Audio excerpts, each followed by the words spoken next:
Good evening, gentlemen. Today I'm going to talk about General Musharraf, who just expired after a long illness in Dubai. I'm not going to tell you about anything about the personal life of Musharraf, which is well available on the internet or on Wikipedia. I'm going to discuss his legacy and what he stood for and did he achieve anything. General Parvez Musharraf, I will just remind listeners, was born in India.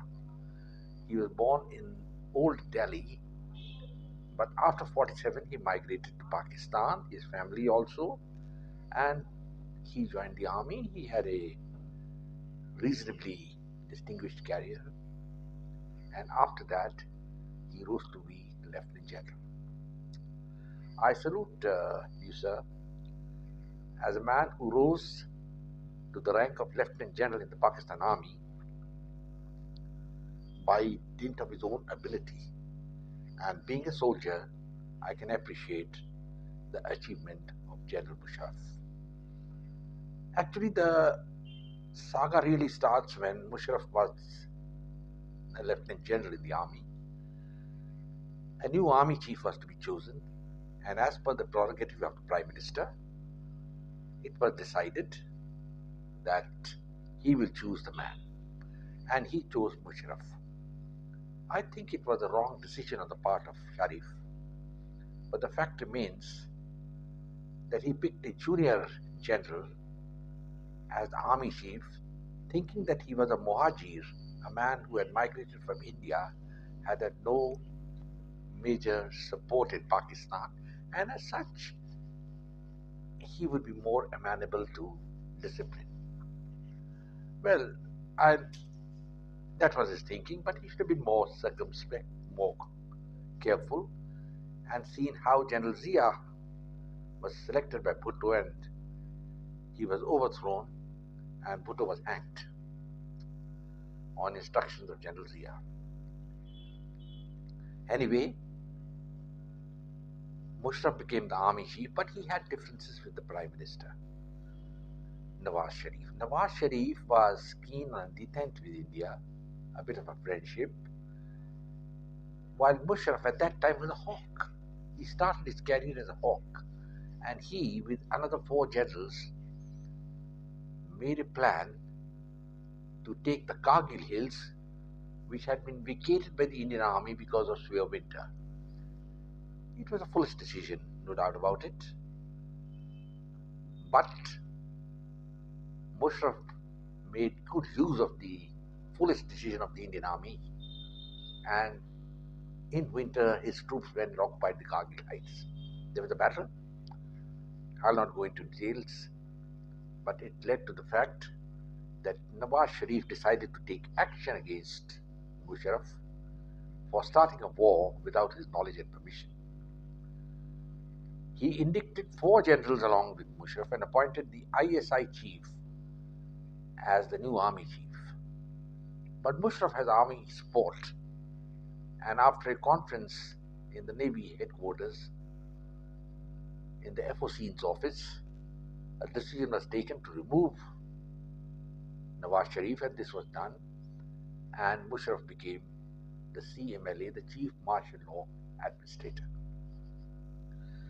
Sharif was sent into exile later on for 10 years. I'll not go into that.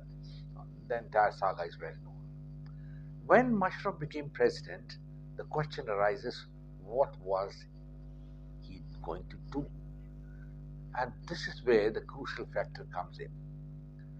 The first thing which he did at that time was a realization dawned on General Musharraf that he could not fight India, and he started looking for peace. Now that is a very important point. Musharraf was very close to a solution to the Kashmir problem, and if he had done it, it would have gone down in history as a great legacy. So that is the plus point of Musharraf, and during his time there were so many confidence building measures which he carried out with the Indian Prime Minister that time, earlier Vajpayee and then Manmohan Singh. The ceasefire under American pressure was almost like an international border.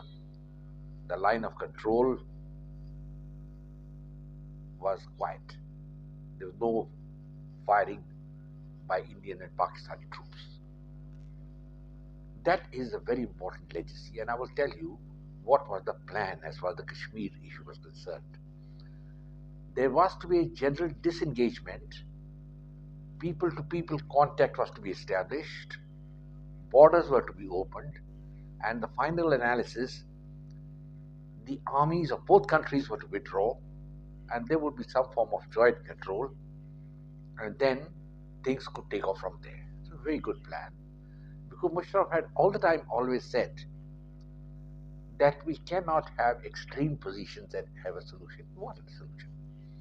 But he antagonized a lot of generals in the Pakistan army, and they were plotting against him. The second thing which he did was, he joined the Americans on the war of terror. He went lock, stock, and barrel with the Americans, and probably envisaged himself as an icon, someone who becomes like General Ataturk, Mustafa Ataturk, the dictator of Turkey, who modernized Turkey. And I do remember he made a speech at that time in which he said, we are talking of jihad with a military concept. Why can't we think of jihad for education, jihad for poverty? I mean, it's a wonderful idea if you look at it, but this is what he believed in. So there were two Musharrafs. The first Musharraf was the hawk who launched the Kargil operations, and then he changed. Now the Indian Prime Minister Manmohan Singh was to visit Pakistan, and as I told you, the generals in the Pakistan army were pretty unhappy with Musharraf's line of thought. And then Musharraf was looking for posterity, his big name. So he handed over command of the army to his second in command, that is General Kiani, and he himself became a civilian and took oath as a civilian president. Now that was something very nice, but he overstepped himself. He got into a battle with the judiciary, dismissed Justice Iftikhar Chaudhary, and a whole lot of problems cropped up.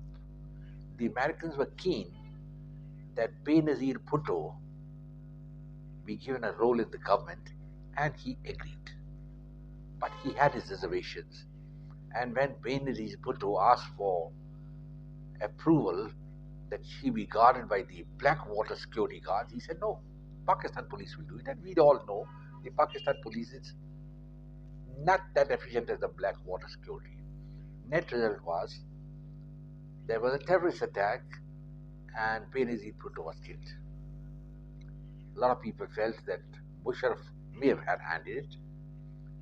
Another important point which came up at that time was the Baluch leader Bukti, who was killed in a helicopter gunship attack in his hideout in Baluchistan on the orders of the general himself. So the government was on tenterhooks, and Justice Iftikhar Chaudhary was now going to play hell into Musharraf's. Musharraf in between had dissolved or suspended the constitution for 43 days and added more provisions. This was thought to be an act of treason, and Musharraf ultimately had to bring the constitution back, but Chaudhary was unrelenting. He also passed a judgment that the doctrine of necessity would never be enforced or made use of again to justify Pakistan rule. The doctrine of necessity is an old Roman law, which means if there is an anarchy in the country, then order can be restored by any means. So all these things were putting Musharraf on the back foot. People feeling he has a hand in Benazir and Bukti's murder. The judges had gone on strike, all the lawyers' strike was on, and Musharraf now faced impeachment. He was called by the Supreme Court to give some answers, but he didn't give any answers and went away to London. the end of the Musharraf era had taken place. So now when I look back, I feel he had a genuine desire for peace with India, that's first. Number two, he joined the Americans in the war on terror. These are his two big contributions. And the third one, he brought stability to Pakistan. He was a charismatic leader, but he had no following among the people. He committed some mistakes, and those mistakes he did ask for forgiveness, but I'll not go into the period which, from the time he resigned as president and what all happened, the trials and all that, which harassed him a lot. He was even sentenced to death by one tribunal. That's all one can read on the net. But the fact remains that Musharraf cannot be written off as a non-entity. 4 Pakistani generals have ruled Pakistan for a good part of 33 or 34 years. The first being General Ayub Khan, then we had General Yahya Khan, then we had General Ziaul Haq, and then we had General Musharraf. I think if I have a look at it, Musharraf would stand pretty high compared to the other 3. There's no doubt about it, because he missed his biggest chance of striking a deal on Kashmir, and he was very keen. Later in his books and his writings, I think he indicted Lal Krishna Advani as the man who wouldn't allow peace to come to Kashmir. But he didn't want any joint administration of Kashmir, and he didn't want the Indian army to be withdrawn from Kashmir. Anyway, gentlemen, General Musharraf has no more, but as I've said, he's left his mark, and if the present leadership can pick up the threads which he has left behind, it will be better for them instead of just talking of antagonism which has got no relevance. Thank you, gentlemen. I hope you have liked this video. Do share it with your friends. Subscribe to my channel. And I will close now and say, Jai Hind, glory to India. Take care. God bless.